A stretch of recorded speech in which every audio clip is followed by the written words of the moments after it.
Over at Project Kempster, I'm Ryan Edmondson with my sister. Steph Edmondson. We've been here for about 2 months now. We had a settlement, I think, on the Friday.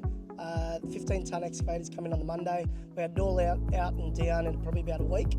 We've been piling here, probably already done about 60 lineal metres of drilled, placed and poured. We've got about another 70 lineal metres to go. We've had 3 pours so far. We've had disconnections in electrical, gas, plumbing, sewer connection on the street. A lot happening in the last couple of months. Can't wait to get you guys in and show you the site.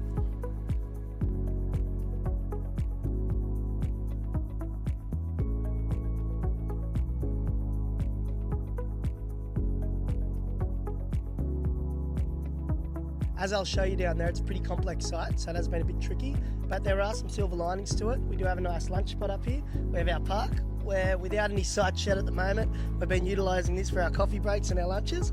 And we do have a nice walkway all the way down the side, so it helps a lot with how much we're digging out and the retaining works we have to do. So it's come in pretty handy, to be honest. As you can see, we've probably got about 1.5 meters here, which is awesome. We've put some ply hoarding all the way down. I know a lot of people just use site fencing, but on something this steep, we're going to be here for about a year as well. We just don't really want to have that type of site fencing there. It's just not very secure. People can get in with wind that blows over. So the ply hoarding's definitely been the better option for us on this site. As you can see, we've pretty much come right up to the boundary because we're pretty much using every square metre we can for this duplex. Alrighty, so here we are. As you can see, we've just got the 15-tonner up there at the moment. We'll walk you up there in a minute.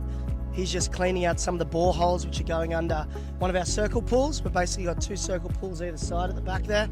But as you can see, from where I'm standing now, you know, the bottom of that excavator is probably another 4 metres up, 3 metres up. So you can just see that type of gradient that we're working with from the bottom up to the top.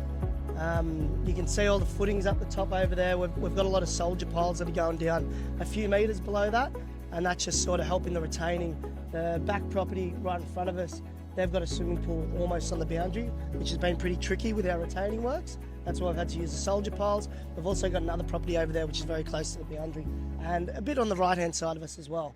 So as you can see, it's the access and the gradient are definitely not our best friends.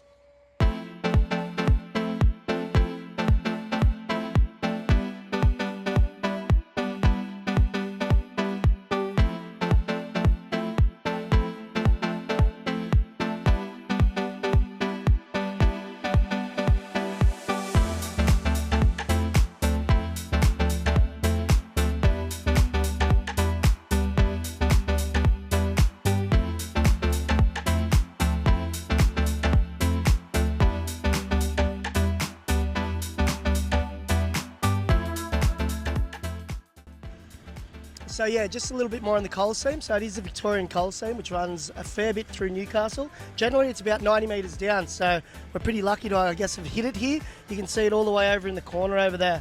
It's right below a lot of bedrock and sandstone, and actually acts as a little bit of a drainage layer. So as you can see down here, we haven't had any rain for a while, but as you can cut it, you can just see how wet it actually is. So I guess all the moisture gets under the rock and disperses out. So when we're doing the excavation here, we have to be very careful because you can have some landsliding on top of it. So you need to make sure that the drainage is still coming out. You're not blocking that drainage because otherwise you can have some land moving and, you know, we can potentially put the houses behind us at risk. Now for the most important man of the site, our site foreman, Bo Sadler, and Will Simons, second in charge. So what do you reckon? What's the next milestone in this project? Well, we'll finish doing this bulk excavation hopefully today and get all of the material out. We've got the surveyor coming today to mark out the grids so we can work out all the piles. I've got 31 piles that are going to get drilled for this garage slab. Plenty of piles. Once that's all done, we get the form workers in to form this slab up, and steel fixers in to do the steel tying and concrete. Then we've got about 30 cubes. Yes. Exciting times. We're going to make it happen, Will? Absolutely. We're going to be pushing hard to get the slab down, and yeah. Nice. Let's do it. So just across the road from 30 Kempster, as I said, we had electrical, gas and sewer disconnections to be done. Right underneath my feet, we had our first disconnection by Gemini on the gas, and then as Steph will show you our section 50 for our sewer connection we had to do before CZ. Yep, so if you come across the road,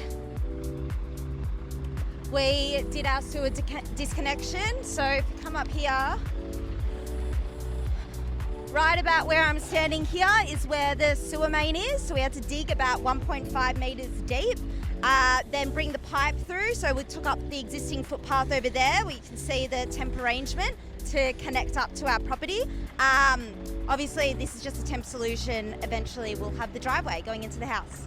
Thank you for letting us take you through on this second episode of our build series. It's good to show you what we've done in the last couple of months. A lot happening here, a few trades, demolition, excavation, piling, a lot of stuff out of here. So look forward to taking you on our next episode and our next milestone.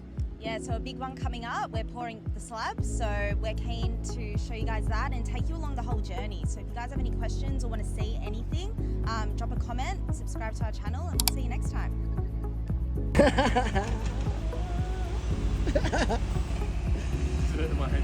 Yes. That's why he's making those jokes.